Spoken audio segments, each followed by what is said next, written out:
We hear a lot about consumer payments, but the wider payments sector, which includes payments to and from banks, corporations and financial institutions, as well as consumer, is much broader. It's worth over $1.3 trillion a year and is larger than the airline industry. But banks are having mixed success in digitally transforming their payments processes, both corporate and consumer. Well, to discuss this, let's talk to Martin Cohen, Chief Executive of the financial technology provider Dovetail, whose software is used by banks such as Deutsche Bank, HSBC, ING, BMO Harris, JP Morgan and Capital One to process millions of transactions daily worth trillions of dollars. I'm Sarah Lockett. Welcome to the Business Debate.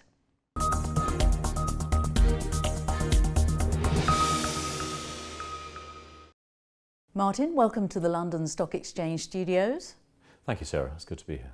Now, can you explain why there's so much interest in the payments sector at the moment? Some people are even saying it's hot. Well, payments is very much on the other side of every deal that's done, from buying a bar of soap to a house to allowing a container ship to dock. And that world is moving more online and more international. And with that becomes a higher number of payment transactions and more opportunity for banks and other providers to make money in that space. So really it is, as that goes online and the competition increases, it becomes much more around how technology is deployed to allow payments to be developed or provided more clearly.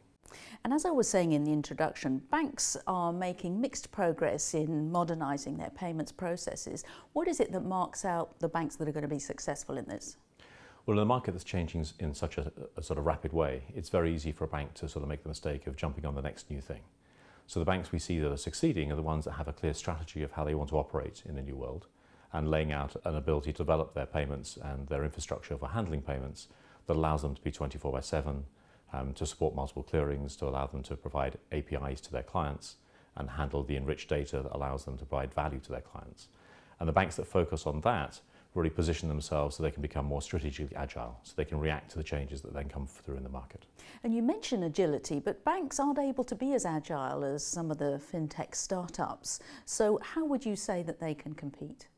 Well, banks are doing something different. The fintech startups are providing an improved user experience or an overlay or an aggregation service, but on top of what the banks already do. So the fintechs need the banks to be able to provide the movement of funds and the settlement behind that, to manage compliance and to provide liquidity.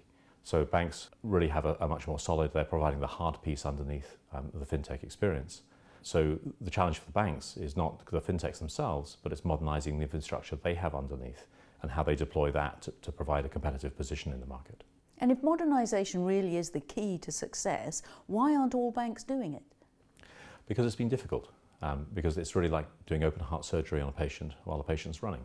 The bank is trying to change infrastructure for moving funds while every day it's moving those funds. So we see that over the last 10 years, many of the leading banks around the world who have very complex infrastructure have embraced and found ways to make that modernisation happen. And we've worked and developed with them the techniques to allow modernisation to happen piece by piece in a way that is not providing too much risk and allowing the bank to continue to operate. So what can make it easier for banks to modernise? Well, I think the key is around digital transformation. It's setting a blueprint for banks to look at the way that they build their infrastructure and manage that modernisation program.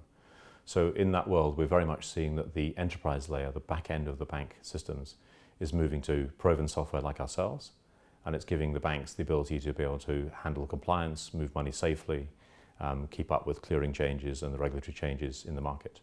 And on top of that, the banks then can differentiate with a services layer providing a user experience and be able to vary that journey as they join up to or fit to different segments in the market for how that works. What we're also seeing, I think, with the advent of cloud and that becoming more prevalent around the way the banks do testing and now just beginning in the way that they go out to production, is that's increasing the level of standardization the banks have. And again, that's driving huge value in being able to move more quickly, more cost effectively, and putting all the focus back onto delivering differentiation and the user experience out to their clients. And are you seeing the pace of modernisation speeding up as a result? Very much so. So it's getting very clear now to banks, I think, that on the back end, on the enterprise that moves the money around, provides compliance and handles regulatory checks and moves the accounting and the settlement, that banks want to use proven software and products that are in the market to do that, like our own, and that allows them and gives them the ability to work on the front end and differentiate in the user experience and how they deploy their services to the market in a more controlled way. And I think that balance between proven software underneath and the user experience on top is a way for the banks to deliver that agility they need while maintaining the operational excellence they need to have underneath, given how much they're moving funds. And can you give an example of some modernisation that you've worked on? Of course. I think all of our clients are benefiting from the modernisation. So we see things from very significant improvements in straight-through processing rates, improvements around reconciliation, but we also see improvements out to clients in providing real-time notification of the progress of payments, in providing new models like request for pay and virtual accounting. So what would you say to banks who are naturally risk averse when they're thinking about making these kind of changes? Well, I think the option to stay on legacy infrastructure now is gone if banks are going to compete in the market. The banks that have already moved forward and started modernisation are having significant benefits to the market and competing better. But maybe more importantly, they're driving their costs down. They're reducing the legacy footprint, and year on year they have more budget available to spend on that modernisation and competing in the market.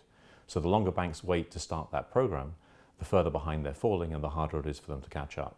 So really the message to them is that they need to be moving with real change and real modernisation now. And the real threat they have is not fintechs or anything else outside, it's the banks that are moving ahead of them in those modernisation programs. All right, well, Martin, thank you very much. A pleasure. Thank you, Sarah. And join us next time when we'll be discussing the latest innovations in cyber security and the circular economy. Bye for now.